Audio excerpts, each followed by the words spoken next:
Hey, Femme. We are Hello, doing hello. a little double recording day. We like to kind of record en masse, isn't that a word? Like en masse is the French. I don't know. We mass Oui, produce oui. these, yeah, as we release them to you. So it's an early morning here in LA, but we have had two amazing guests today. And the one that you are about to hear about is Lauren Barker.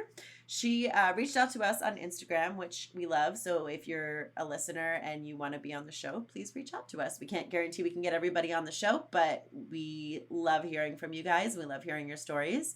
And she is a filmmaker in Wisconsin, Milwaukee area. And she just finished and put out her first feature, which Carolina and We I, just yeah, loved learning about her process, and we love bringing on guests like her for y'all to listen to.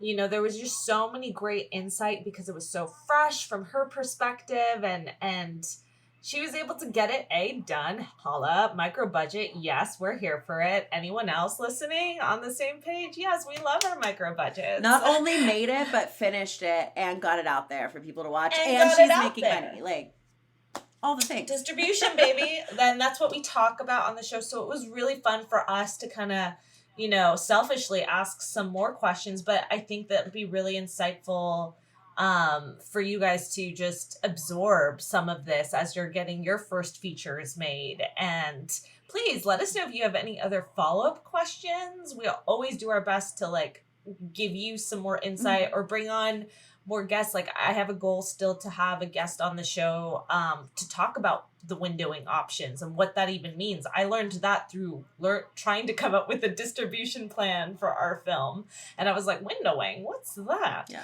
Sounds like shopping, but it's not. No, so it's just there's just like a lot to absorb, but I hope yeah, we Lauren was just so great to kind of talk through, and yeah, incredible. Yeah. She did an amazing job. Also, I think this is a really great episode for those of you listening that are not LA or New York based, like not in, a huge market, Yeah. because she talks about how she got this film made in the Milwaukee area, which, like, there's stuff going on up there. There's filming. She talks about that too, like what the industry's like up there. It's not like it's no man's land, but it's not, a huge hub, right? So, like, this goes to show that you can make a professional film anywhere, And so she talks a little bit about her experience with that. And also, like, again, her film is out there and it's making her money. So again, that's not something that's just like an LA or New York thing. You can do that wherever Yeah. you are. So just putting that out there for y'all listeners that are not in a big city right now. You can do this too. And she is transitioning to come to LA and make that move here. So we kind of talk about what benefits she's had from working out of the state, Mm-hmm. and the experience now that she gets to bring over to LA. So, it's great to, I think, have that foresight and also insight from being and working and living in the different film hubs Yeah. all over the country. So without further ado, we welcome Lauren.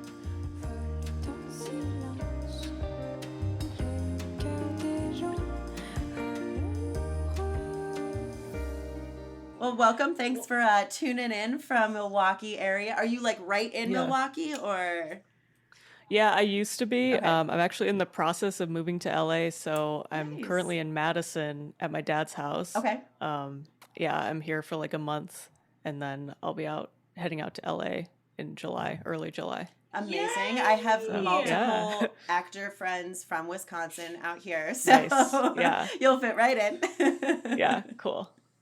Yeah, are you have you been in Milwaukee like your entire, I guess, career for now? And is that where you're born, raised, all of that? Yeah, I grew up in Madison, Wisconsin, then Mhm. Milwaukee. Just for reference, it's like the cities are like a 90-minute drive apart, Okay. both in southern Wisconsin, so pretty easy to commute from one to the other. So Wow. I grew up in Madison. I got a bachelor's in English at Winona State, which is in Minnesota. Mhm. After that, I went to Vancouver Film School for Mm-hmm. screenwriting. So they have year-long intensive programs. So I was there for a year, a little more than a year. And then I came back to Wisconsin. At the time, I was like, oh, well, I was a lot younger then, but I was like, I'll just be here for a short time and then I'll either move to LA or maybe I was thinking like Seattle because I really love the Pacific Northwest after Yeah. being in Vancouver. So that was Uh-huh. kind of the plan. And then, life happened and I got a job and was doing all this other stuff. But, Of course. along the way, just kept working on films. I made a short film. And then I moved to Milwaukee because it's like bigger than Madison. It's Mhm. the biggest city in Wisconsin. So Yeah. there was just like more film work there, like people actually working on commercials and doing things and freelancing. So I started freelancing and I was a PA for a number of years, Mhm. probably about 3 years. And then I moved up to an assistant camera. So I've been doing that professionally. So yeah, and in between, I made my feature and I'm still just trying to write as much as I can and yeah, make my own stuff. So. Amazing. I love that you've been doing so much. And Hmm. what what is the film scene like up there? Like is it more like just independent kind of stuff or is there like a commercial or theatrical like film scene up there too? It's kind of a mix, but ultimately, when it comes to like actual films and more creative scripted stuff, there's not a lot that is more independent for sure. But then when it comes to like actually commercial, like Mhm. advertisements, that's the majority of the market and the majority of the professional work that I get is commercials. Okay. Then occasionally you do like TV shows that either travel through like reality shows. I did a lot of those, especially as a PA early on. Mhm. Um, and then you get occasionally there's some movies, but we don't have tax credits, so unfortunately we Mm. don't get like big movies. Mm-hmm. It's there's a small push to kind of get it back, but it's one of those things. It's like there's so many like things they have to get done to get tax credits approved and change the laws and all that stuff. So Yeah. uh, yeah, that makes it hard to get like actual films. So the films that are Right. here are like mine. They're like micro budget, no budget kind of things. Or like the biggest films we've had come through are things like kind of mid six figures at the most, like Mhm. 250,000, maybe 500,000, those types of movies. That Yeah, makes sense. Yeah.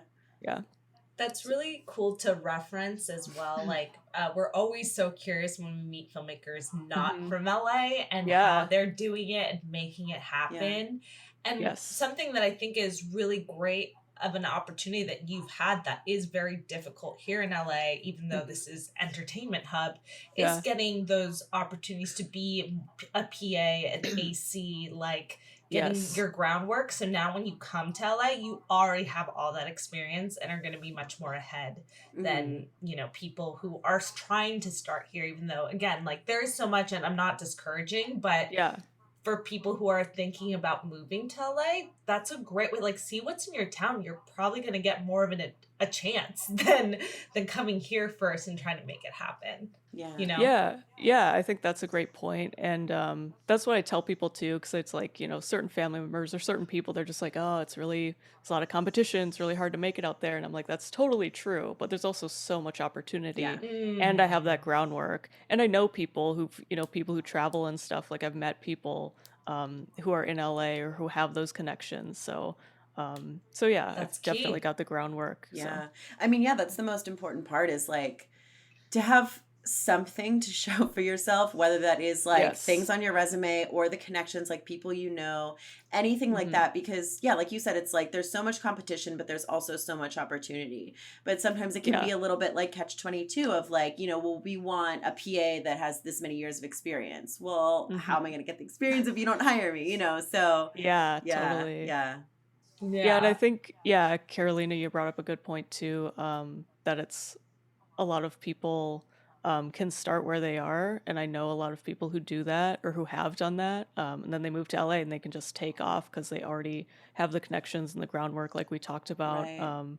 The industry, I think for a long time it has been, but especially with, video and digital getting more and more accessible.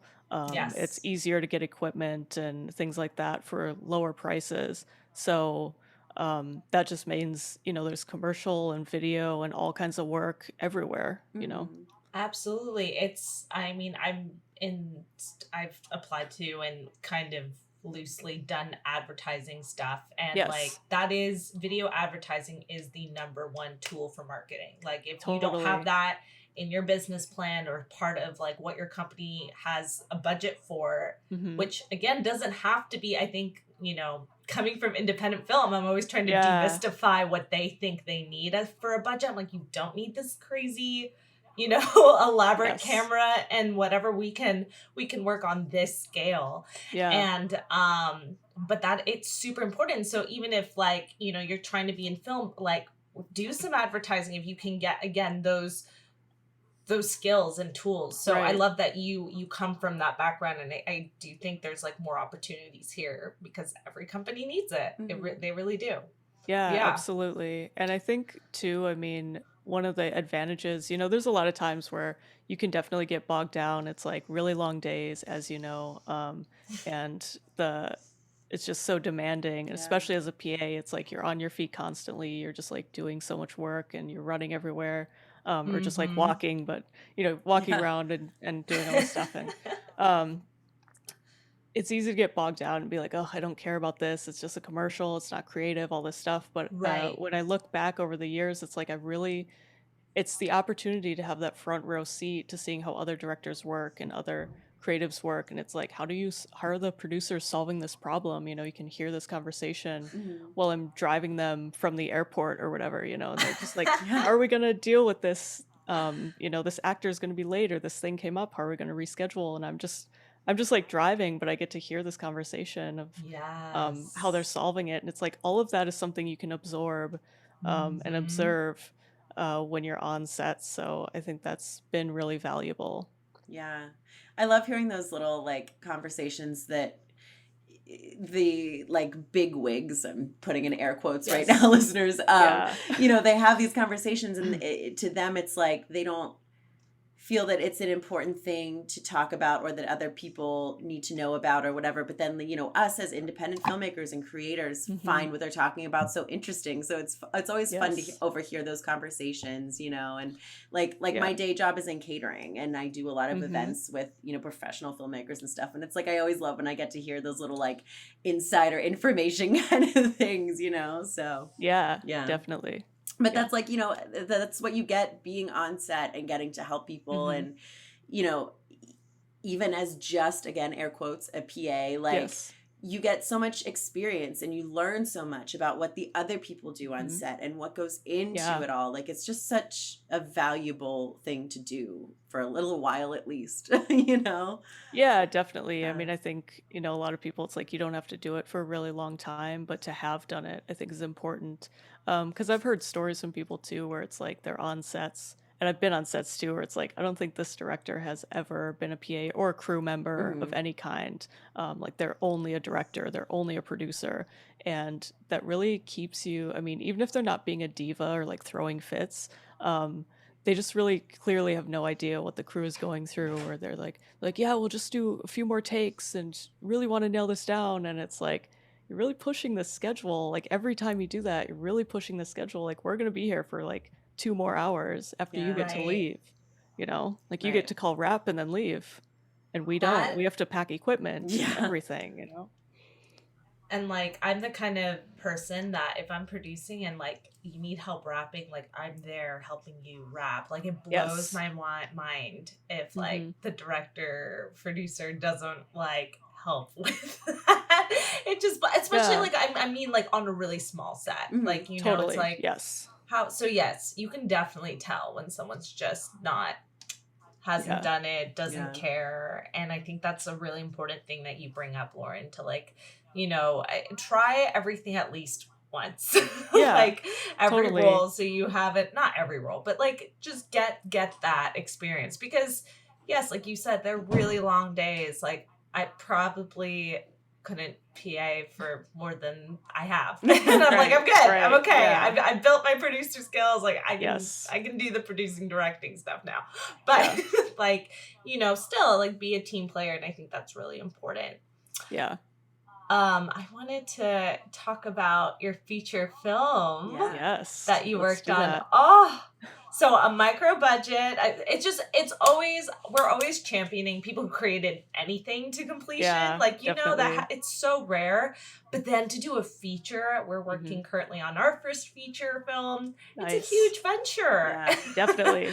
It is. Yeah. So tell us, like, what's the story? What got you some smart producing tactics, because it is a micro budget feature, and I think that's Mhm. partly to why you successfully completed it. Yeah.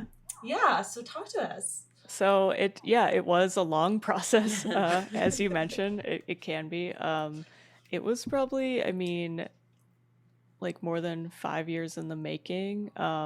Because so I started it in film school. I finished film school in 2014. So I Mhm. started it that year. It was my second in the writing program in Vancouver. You're just writing all the time. All their programs are really hands-on, which is what really That's attracted so me to that cool. school. So you're writing a lot. So, we start with short films and we do comedy sketches and we do a feature, and then we split off. At that time, there was film and TV, and I've heard now already they have you can also do like a video game Oh, that's cool. specialization at the second That's half. Yeah. awesome. So the second half you split off, and I did film, Mhm. and a bunch of people did TV, but we had film and TV. And so the film writers did a second feature, and then TV writers did, a pilot. This was my second feature film project, really the second feature script I ever wrote Yeah. in film school. And so like wrote that, and obviously was in classes workshopping it early on, and just felt like it was the strongest story I had at the time. And then after school, I was back in Wisconsin. I was working a day job, and I was, off and on. I would work on it, or I was writing a lot of other projects too, but I would, I'd send it to people because I was like, I really want to make this.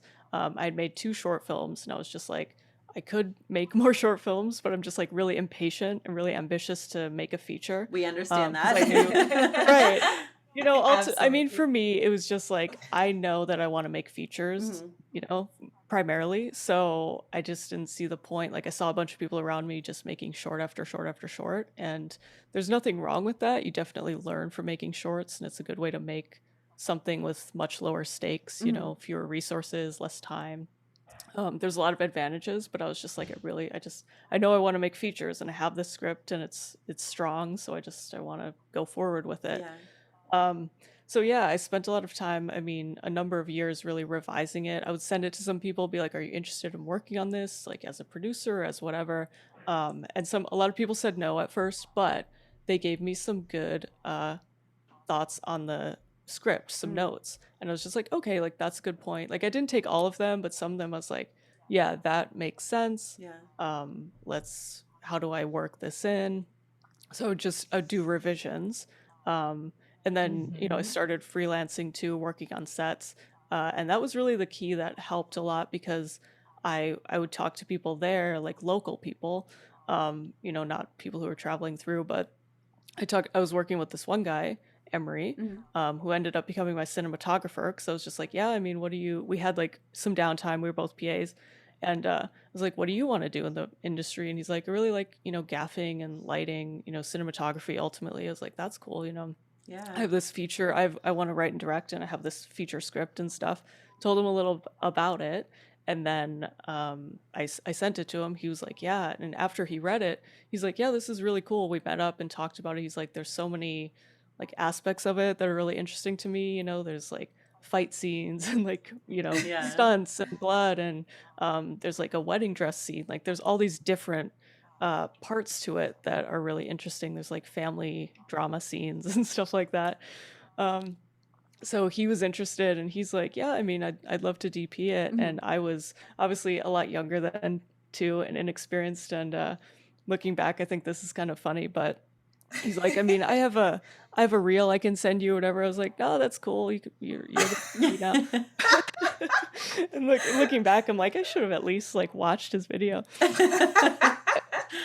But it turned out he knew what he was doing. And it was funny because Yeah. then I'd talk to other people like, oh yeah, Emery and I are making this feature, and they'd be like, oh, Emery's a really good DP. He knows what he's doing. I was like, okay, good. Yeah, that's good that it worked out, because that's always Yes. like, I mean, Yeah. me and Carolina, like, you know, we've met so many people in the industry and made so many Right. friends, and it's always like, Yeah. we find somebody we want to work with and we're like, okay, wait, pause. Before we hire them on, let's Yes. actually like see their work, because we just know them as a Mhm. person and we know that we love their Yep. drive, but like, have we seen their work, you know? So yeah.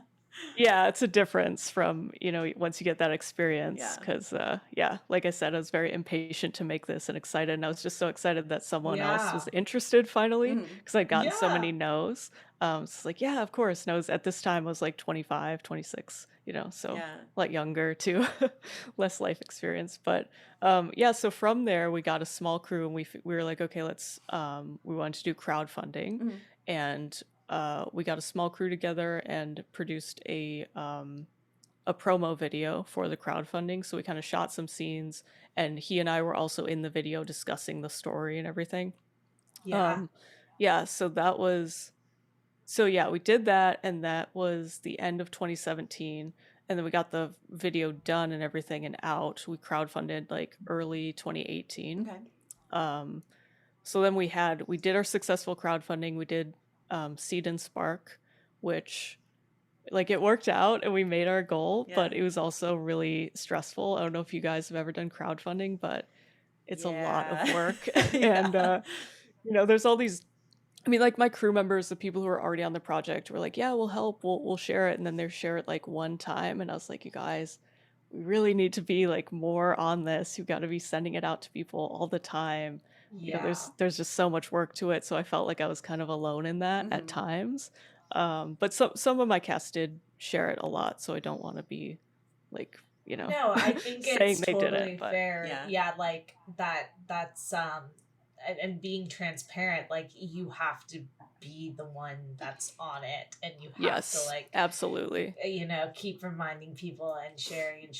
And with Seed and Spark, do you, just for our listeners, because we haven't used the platform yet, Yeah. is that the one where you have to meet that goal, otherwise you get It's sort of, you have to meet 80% of your goal. right. Okay, And then you'll okay. get it. So yeah, it's not like Kickstarter that's all or nothing, but you Mhm. do have to make most of it to be able Right. to get the green light and keep your funds. Yeah. Yeah. And listeners, just in case you're like, wait, what? You have to make all of your like, just there's the different platforms have so many different rules and stuff. So Hmm. do your research if you're thinking about crowdfunding Yeah. and you've never done it. Do your research, because they're all different and they all offer different things. But there's also Yes. pluses and minuses to all of that. So just Yeah. throwing that out there. And good to think about something I've heard. It's like knowing what, you know, Seed and Spark, it has that sort of flexibility to it. Mhm. So it's like, if you're like, okay, it'd be great if we got this much, but we could do it with a little bit less, then Seed and Spark might be a good option, because then it's like, if you get that 80% and you don't make the 100%, Yeah. you'll still be good. Or if you're just trying to Smart. get anything at all, then Indiegogo might be good, because if you don't make your goal, you keep whatever you raise. Yeah. Then Kickstarter is good if you really need a certain amount and you can't do anything without that amount, Mhm. then Kickstarter is the all or nothing one. So Mhm. yes, but yeah, definitely research. Just think about what you need and what you think you can raise too. Yeah. And then for your feature, what was your Mhm. budget, if you don't mind us asking? So all said and done is around 20,000. Okay. At some point I wasn't keeping great track of it, but we crowdfunded just over 10,000. Okay. So, and then like I had That's a lot of incredible. savings. Yeah, so I had Yeah. put some of my money in, had a small investment as well. Mhm. So, yeah. Yeah. Just to give our listeners like an idea of like, I think when I first started getting into like the filmmaking side of things, I was Yeah. already acting professionally. So I knew at that point, like, Mhm. sort of what budgets were like. But to me, it was like, well, like, anything under $1 million is usually like indie, right? And so like people, do Right. they raise like 500,000? And then I'm like seeing all my filmmaker friends making feature length films for micro budgets, 20,000. I've even Yes. seen like $1,000 film that looked amazing. You know, like Yeah, it's insane definitely. how amazing people, or how amazing things people can make with such little money.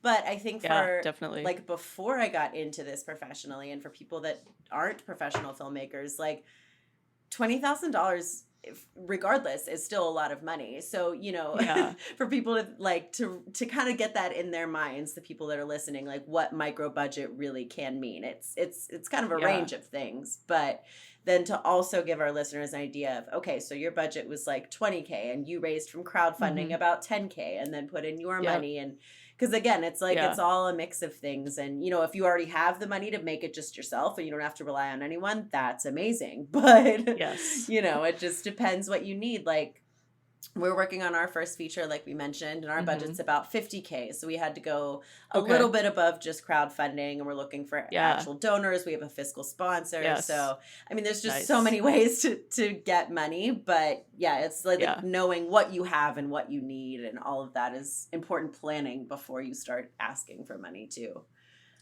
Yeah, and just kind of figuring out the budget, which is not at all my strong suit. I was just kind of like estimating, and kind of I asked a few people, and they were like, "Oh, just look at this, just look at that," you know, and figure it out. And I was kind of like, it just doesn't, my brain just doesn't work that way. So going forward, I definitely want to have like a line producer, or someone who can do that type of role where they can really look at this is what that's going to cost, and you know how we're going to get money for this and XYZ, because I just can't do that myself, but it worked out. Well, I will say 20 grand for a feature. Yeah, that is a lot, but it's also like not a lot at all. Yeah, like for at film. all. For for a feature film. Yes. Like I've done now a bunch of shorts for that budget, and it's like below. Like that was actually a learning lesson. I'm like, wow, this money just goes to like all the people and whatever extra. Yeah. So that's really I definitely want to hear like how you made that work, because that is a big feat too. That's also why we kind of bumped up. I realized I was like, we could try to do this that was our initial plan to do it for 20K. Yeah. I think now like I would definitely have to rework some things to keep it at that budget and make it like have stuff for marketing. You know, like all of that we're thinking on that end. And I also want to get into your distribution, because you also got distribution.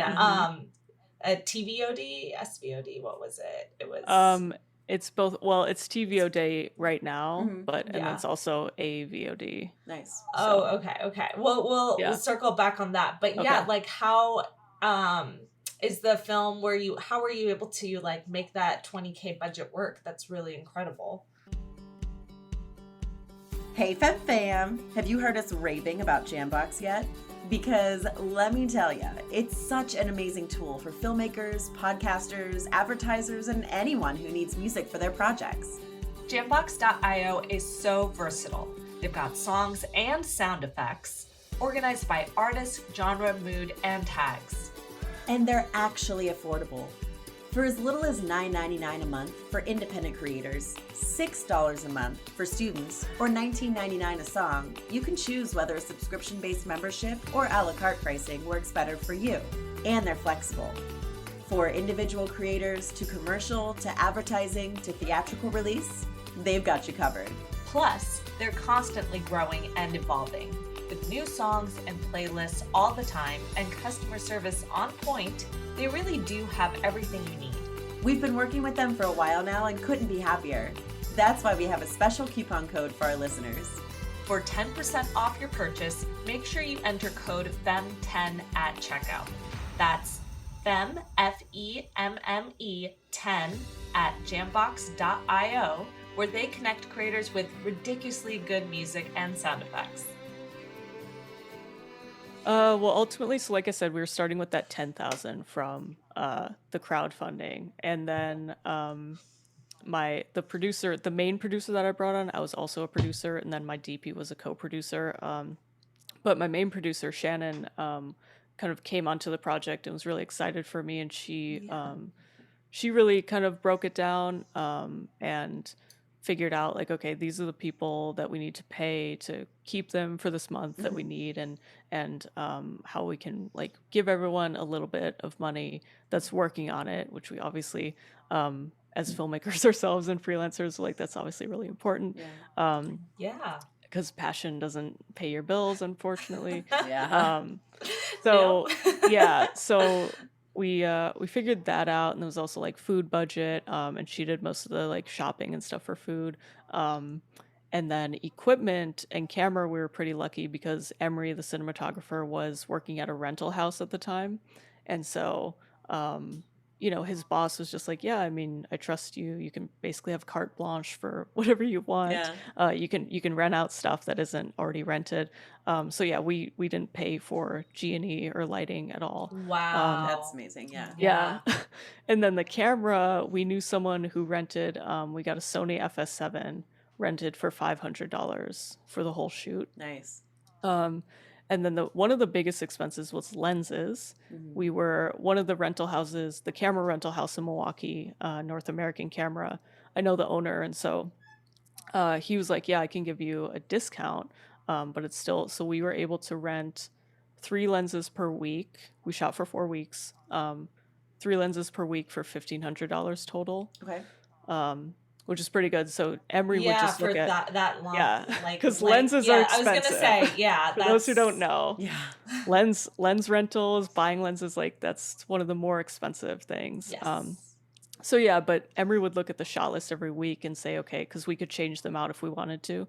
So we'd just look at the shot list, be like, okay, for this week we want these 3 lenses, and kind of did it that way. So Nice. so yeah, that was how we kind of stretched that out. And then having those contacts, having Yep. like again planning like what you Yes. needed and when, and having a producer come on board, like Yeah, that's definitely. what I'm gathering, that all like that's so important. Yeah, that definitely Mhm. leads to a success. And Yeah. was it in one location? Like, talk to us about No. locations. There were, I mean, I hear a battle, I hear a wedding. Like, what are we Right, doing?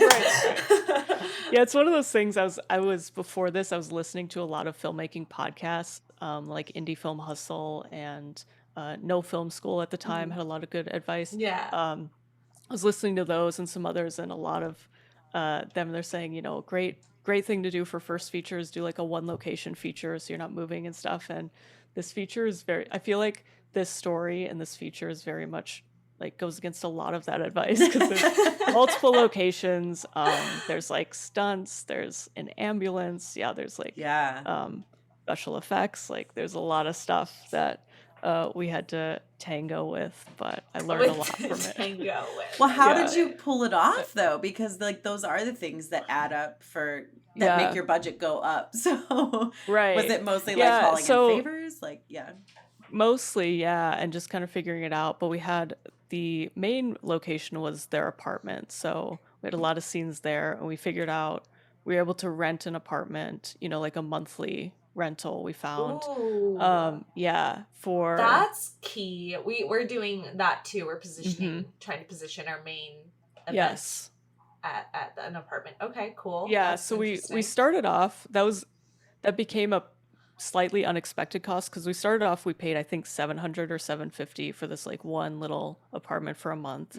But then the guy who helped us like rent it out, he had showed us this empty room, and we were kind of trying to be sneaky about it. We were like, oh, could we use this like once in a while? And he was just like, yeah, because it's open and stuff. So we're in this separate apartment. We kind of staged a lot of our stuff there. But then he came by at some point and saw that we were kind of like in there. We were like having lunch, and we were fully using that second apartment.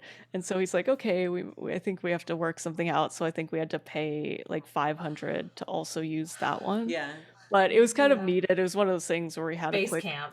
Quick conversation about it. And it's like, we need a actual base camp. And then we were able to use that other apartment for a second like apartment location. Nice.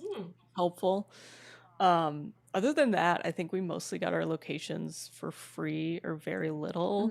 That was something my other producer was working on, but we had some office spaces, one of which was her old, she had worked for, like a production company she had worked for. So we had some offices that way, and then we got, let's see what else. We had some like exterior locations we just kind of like found and figured out.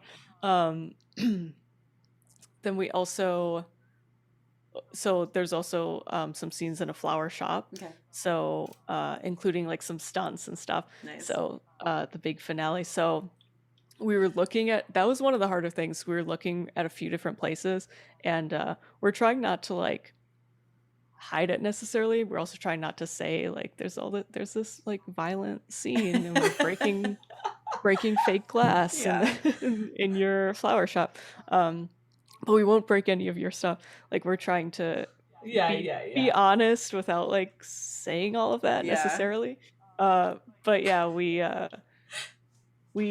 so we had this one flower shop that the owner, like, we went and looked at it, but then the owner was kind of weird about it apparently, and I think essentially just ghosted my producer. It was like, Yeah. we just didn't hear from her, so we're like, so that's not, we didn't have much faith in that location anyway.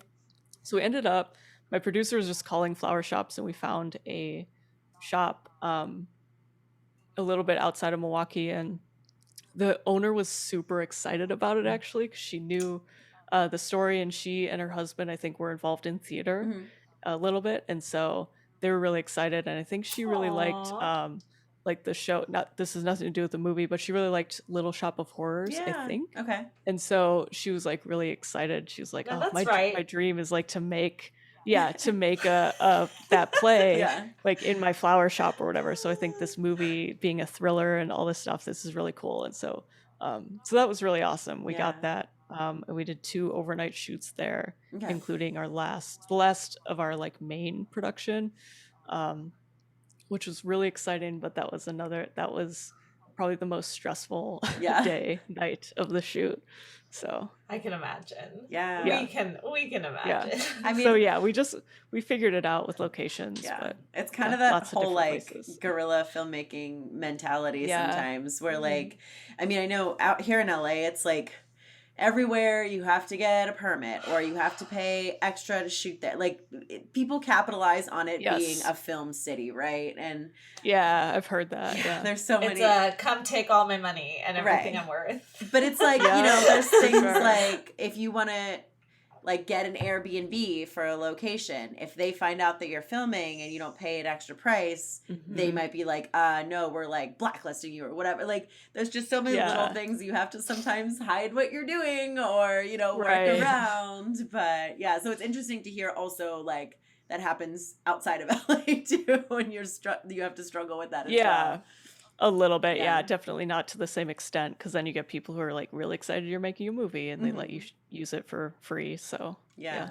Yeah, I think that's like awesome that you were able to get people, and I think it helps not being in LA to get Mhm. people Yeah. excited about you making a film and want to Yes. like, the old theater patrons who like, have that love for art, and like that's Yeah. really cool that you made that all of that work in your Yes. favor and able Yep, to get definitely. some favors. Yeah, So- absolutely. And then yeah, the other big location I was thinking of is the flower, or not, we did the flower shop, the bridal shop. Mm. So we had a store, and we were only there for one day, and we ended up finding this one place that the owner was thinking of selling, but she was like, yeah, I think it was kind of the same thing. She was pretty, open-minded, and she was like, this sounds cool, whatever. Yeah. And she let us film there, but I think we went and scouted, and we met one of the prospective buyers, I think, the person she was thinking of selling to. Yeah. And I don't know like all the details of this, but apparently she ended up like not selling it, and the store just closed after we used it. But that also just really worked out like timing wise really Yeah. well. And just like the person we met, and she was like, yeah, you guys, we just explained what we needed, and also we're like, it'd be great if we could have one person try on like 3 dresses, and we'll just be filming like this, and we kind of just explained the process, and she's like, yeah, that'll work. And then we scheduled it, for her schedule, and Yeah. it just made it happen. Yeah, I feel like Yeah. that's part of it too, is like just working it out with people, like if you want to Yes. use their store, okay, well it's got to be worth them like closing for that day or whatever. Mhm. So like Yeah. what do you have to offer, is Mhm. and just working around other people's schedules, like that is such a, for me personally, like if a friend asks me to help them with a project in whatever capacity that means, and they're asking me Yeah. as a favor, I always say, okay, if you can't pay me, this is what I ask. You have to work around my schedule, because I am like the Yeah. busiest person. Yes. And it's like, it's so hard. And it's something, I want to help my friends with, like, I want to help with this project, but like, you have to be flexible with me. So yeah, just Yeah, working with definitely. people sometimes can get you the best, whether it's the location or they're on your crew or whatever it is. Like, yeah. Yeah, definitely. Yeah, you have to be flexible with Yeah. indie filmmaking in so many Yeah. ways. Yes. Oh, and then I guess one of the other big locations was my dad's house, actually. Okay. We were able to use for the parents' house, um, which is in Madison. So like I said, that's like a 90-minute drive from Milwaukee. So we had to plan that for 2 days. But we just figured out is like some of the crew can stay here, and then other people, like new people they could stay with in the Mhm. area. So we just kind of made that work as well. So Nice. yeah. That's awesome. Yeah. Yeah, it's just like all making it work. And it sounds Mhm. like your crew was willing to adapt with the circumstances Mhm. and be Yeah, flexible. So, absolutely. like, get a team that, you know, if that's going to be your project, which will probably be kind of like ours, we need a Yeah. team that's a little bit adaptable to the indie film life, which Yeah. is not Yes. glamorous. Yeah. But, like, you know, we still want to value everyone's comfort, of course. Mhm. Like, it's Yeah. just, you know, it's definitely one of those things, like, is this person going to be willing to go down with me, or, you know, Right. gonna have to figure something else out, Yeah. which, you know, as a producer, Yeah. that's what you learn. But I think Yeah. that's really cool that you had an awesome team that sounds like they were able to just roll with it with you. Yeah. Yeah, ultimately, yes. And obviously a big part of it was like we did plan everything in advance. It was that goes a long way. Yeah. And obviously Yeah. when you have, when you have the big budgets, that's all kind of built into the schedule and into pre-production. And when you don't, you just really have to be meticulous in that planning. Mhm. Which again goes back to like my producer Shannon was really good with that. That's not my strength as much. Yeah. So having her on board helped. But then there were times where it's just like, plans did change, obviously, because that's going to happen with a film. Of It's just course. like, okay, this person's not available, or we can't do this today, or whatever. And it's like, where can we push this scene? How can we make this work? Do we need this? Can we just cut it and save time that way? So yeah, a team was pretty adaptable, but we also planned and made sure, and it was like, going to Madison, going to these different locations was part of the plan. So it wasn't like a surprise that we're Yeah. going, Right. like, oh, you have right. to drive an hour and a half today or something. It was all, we all knew that was coming as well. Right. And I mean, That is key. you have to plan, like, because the thing with filmmaking is there's always going to be last minute shit regardless, right? So, like, Yeah. but I personally, I get so frustrated on other projects when it's like, it's midnight and I know my call time is sometime tomorrow morning, but I haven't gotten it yet. And like, just that last minute stuff is so anxiety inducing for me when it's like, it's not even my project. Like it's not my circus, it's not my monkeys, but I'm still like freaking out, So when it is yours, when you do have that control, like planning ahead is everything. Yeah, absolutely. Yeah. Because I can already see our inbox having all the drafts scheduled. Yeah. All the emails. It's just, there's ways to do it so that way if you are like small team can't have like, XYZ extra line producers or, extra producers working on it, that you just plan ahead and like schedule those emails so the call sheets are going out, every day. Like it's wild. I think when that doesn't happen, you're like, okay. Well, and unfortunately, working in commercials, sometimes that happens on commercial projects too. Yeah. Oh my God. Like I was on That's a commercial. great. It's crazy. Yeah. You're like, guys. Yeah. It's like, why am I waiting for the call sheet? Like emailing them like, hey, when am I gonna get this? Yeah. Or just like I was on a It's commercial like a wild. month ago, and it was like, we kind of, the camera team and I was looking at each other like, what are we shooting next? What can we set up for? It was like, we don't know. It sounds like the producers don't really know. They're still discussing like how we're gonna shoot the next thing. So it's kind of like, why wasn't that planned better? Like Exactly. So yeah, it happens in all levels. Yeah. So yeah, that's really, I think, eye-opening too, to see when you work outside of film, Yeah. And again, you learn a lot. You're like, okay, well, my set doesn't have to be like this, and it won't be. Yeah, definitely. I think Tessa and I have learned that the most. We're like, it's not going to be this. Yeah. We're not doing this. Yeah. Yeah. But I wanted to quickly get into some distribution stuff, because that always is like, did you how did you figure that out too, being so new to this being your first project and all that? Is that something you were like had envisioned from the start? We tell our listeners to think about that right when you're making the film. Like, where do you see this going? And that's how you can make it the best for that platform. Yeah, so I really was trying to think of it. I didn't it was like I planned ahead and I didn't at the same time. Yeah. Ultimately, I was thinking about it early on because I had heard that from other people too. Mhm. And like I said, I listened to other film podcasts and they were like, think about Yes, it podcast beforehand. learning. Yes, don't just like, Yes. yeah, they're like, don't just, throw it out there and, or just, think you'll just do self-distribution or whatever, like have a plan and think about it. Because also the people that, they're putting their project really high on a pedestal and they're like, oh, we're gonna win Sundance or get into Sundance and we'll just get distribution and all this Yeah. stuff, and it's like that can't be your only plan, even if your film is amazing, which as an indie film with a really small budget it might not be. Yeah. Right, you have to think about that, and just think about all those factors. So yeah, I was thinking about it and trying to learn about distribution. So I learned about the different windows for streaming, transactional subscription, and then ad-based video on demand, TVOD, SVOD, AVOD, for those who don't know. Yes.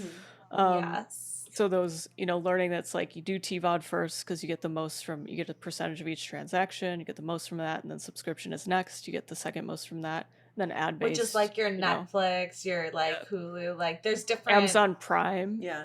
Yep. Yeah, anytime someone's paying for a subscription to watch it, but they're not paying to watch the actual movie, that's subscription. Right, because the pay-per-view is then the TVOD. Yes. Yeah. So yeah, that's like Google Play, I think, Vudu, Amazon Rent or Buy.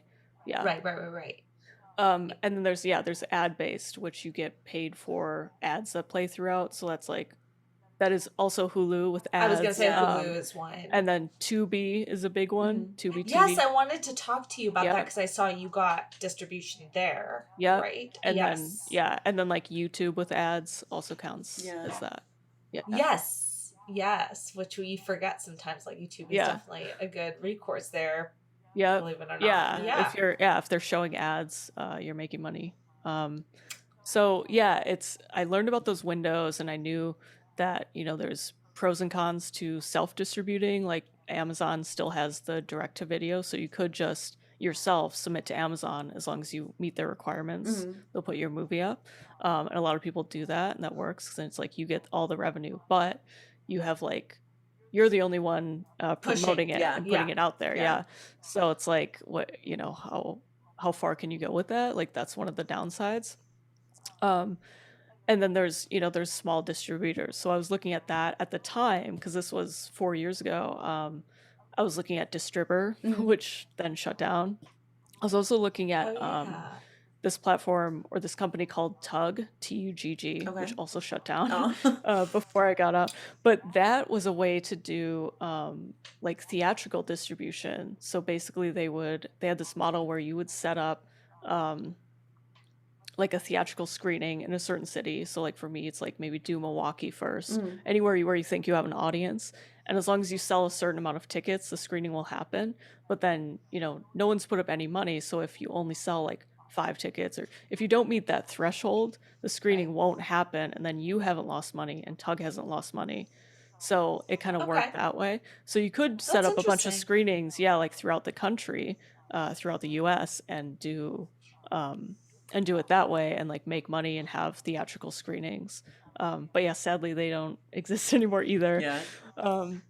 But yeah, so then from there it was just like I'd heard a lot of stories because Alex Ferrari, who hosts Indie Film Hustle, has done a lot of stories, had a lot of guests on of people that have unfortunately been ripped off by different distributors that, they're kind of like prey on indie filmmakers. They're like, hey, I think your film's great, all this stuff. I saw it at whatever festival. I'd love to distribute it and all this stuff. But then one of the big ways they do it, from my understanding, is they'll kind of put in a lot of hidden marketing costs. So, and then that's an excuse to not pay you. So they're just like, oh, well, the contract, you should have read it because the contract had 50,000 or whatever huge marketing costs, and we didn't make more than that. So we spent all that on marketing, and that's legal in the contract. No, thank you for bringing that up. That's huge. Because that's like kind of what you have to pay out, signing with a distributor. It's not, they just distribute their money. There might be like these initial other pushes that they're doing that you have to pay for. Yeah, exactly. So I was Yeah. really leery of that. And Yeah. so I was looking at, I knew there were a few good companies, and I was talking to people who I knew had distributed. And one of the companies, Alex, he's distributed with personally, and he like sings their praises as indie rights. Okay. Um, Indie rights. Haven't and I heard of heard, that. yeah, so I looked them up, and I was kind of like, I knew he had good endorsement from him. Mm. And I looked them up, and they basically like everything on their website is really transparent. They're like, look, we give you 80% of revenue from the first sale. So as soon as someone's watching your movie, you're Yeah. getting 80%, um, Uh-huh.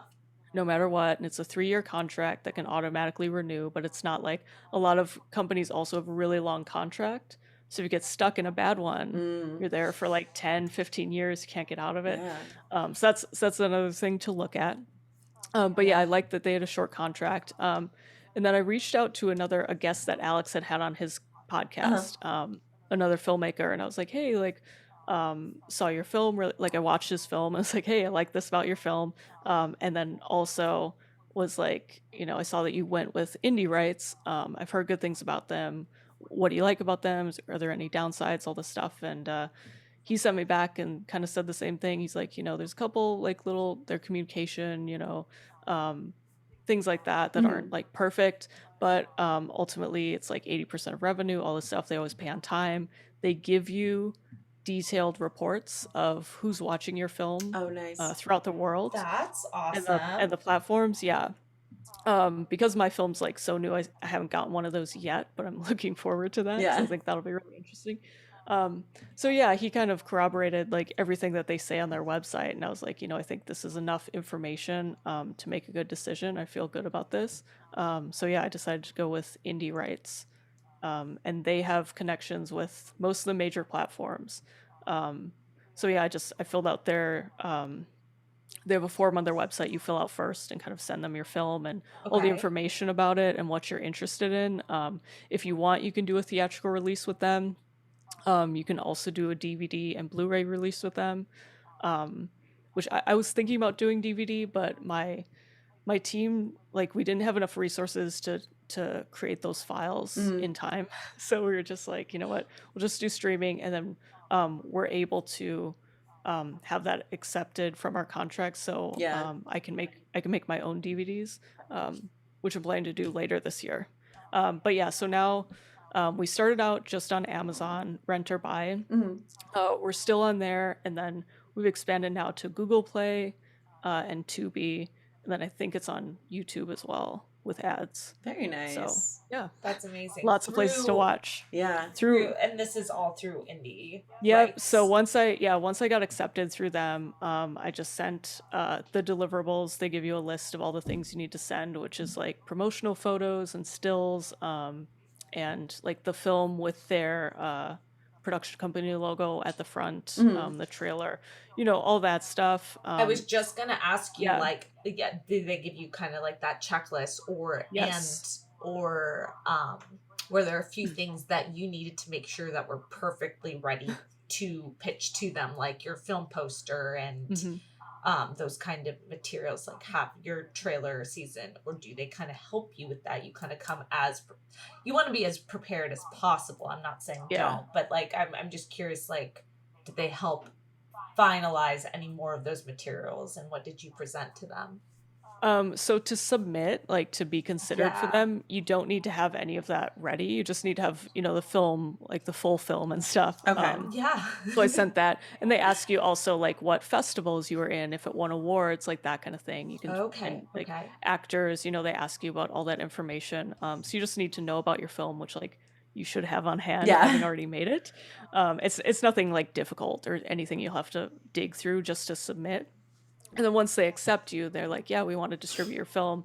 They'll send you the deliverables list. And you can call them with questions or email. I was going back and forth with an email when I had questions with someone.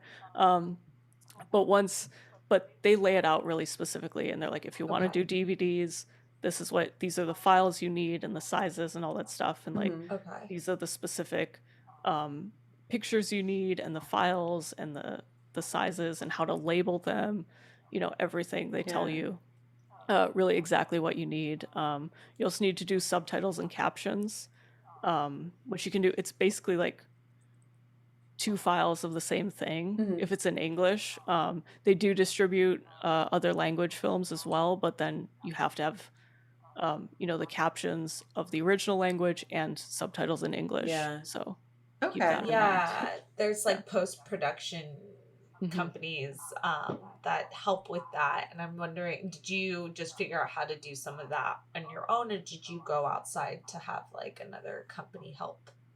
I actually used rev.com, which is really Okay. Okay. simple. You have to pay for it, but Yeah. and that was Indie Rights actually just told me to use that. Like that's in their Mhm. deliverables. They're like you Oh, have to. I think that's actually a requirement. It's not a suggestion. I think when I was first reading it, I was like, oh, I could use this, whatever. But when I went back, it's like, yeah, you have to use Rev.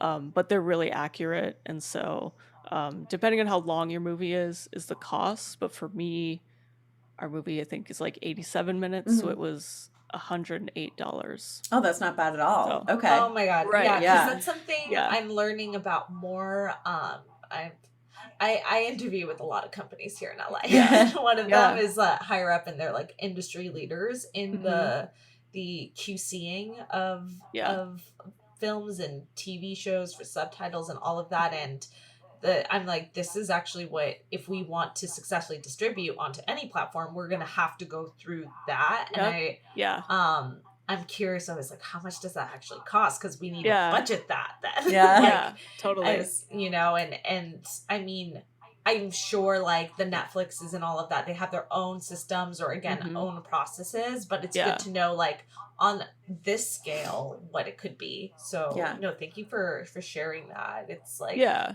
So it's like a yeah, it's doable. Yeah. yeah, That's doable. totally. Yeah, definitely. I was kind of I was worried. I was like, oh, I have to pay for this, but then you look at it, it's like okay, like $100 I can do.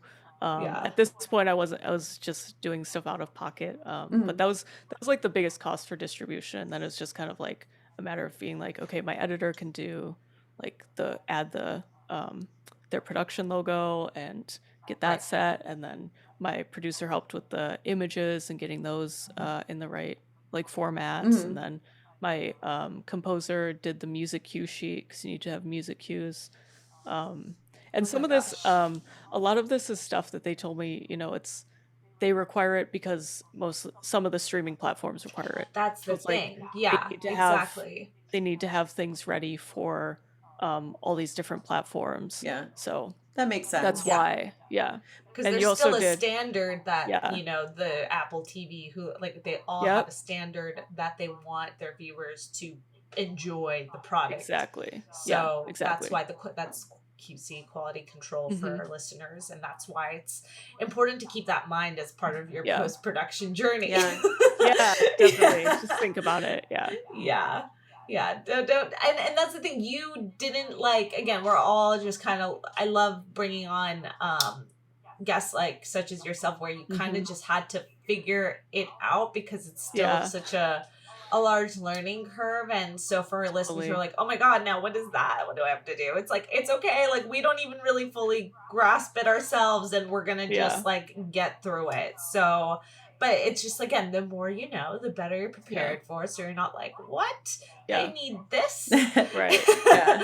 Yeah, Yeah, yeah, that's really cool, Lauren, thank you for yeah. sharing that. You're Yeah. welcome. And I think that's a good point too. I look back and there's definitely, I mean, you're always your worst critic. So I'm sure you've done this with your other Of films where you're course. watching it and you're like, Of oh, course. this could have been better. This line isn't that good. Or I should have, given the actor more guidance Yeah. or XYZ. There's always different things. Yeah.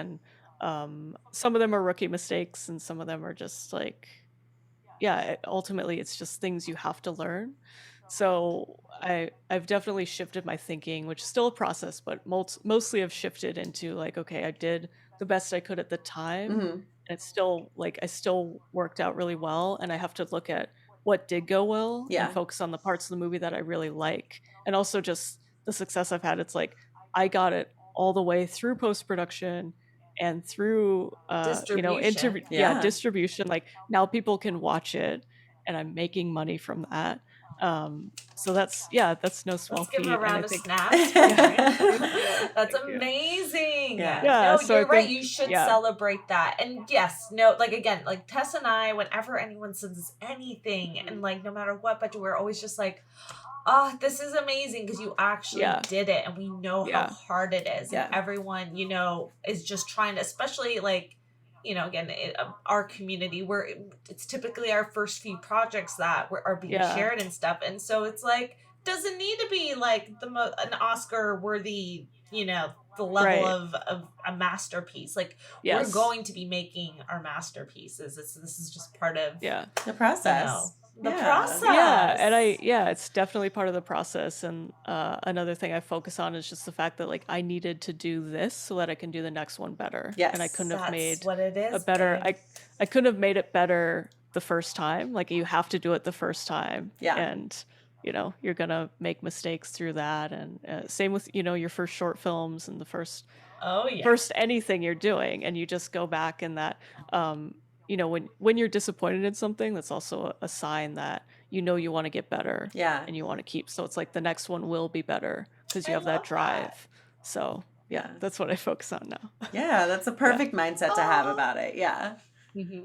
Well, on Yeah. That's true. On that note, would you let our listeners know where they can find you, where they can follow you, and just remind them? I know we listed all the streaming platforms already, but just to make sure Yes. everybody knows what they're looking for.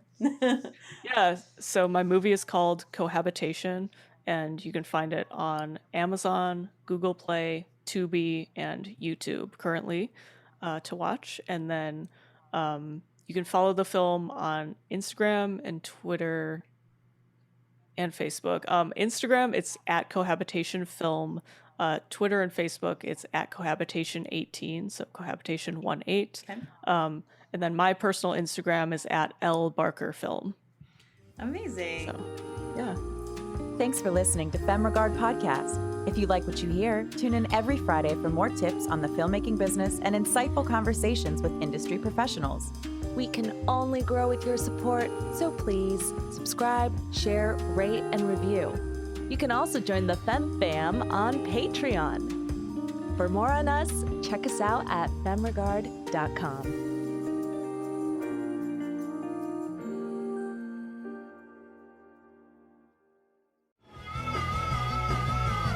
You're listening to the Geekscape Network.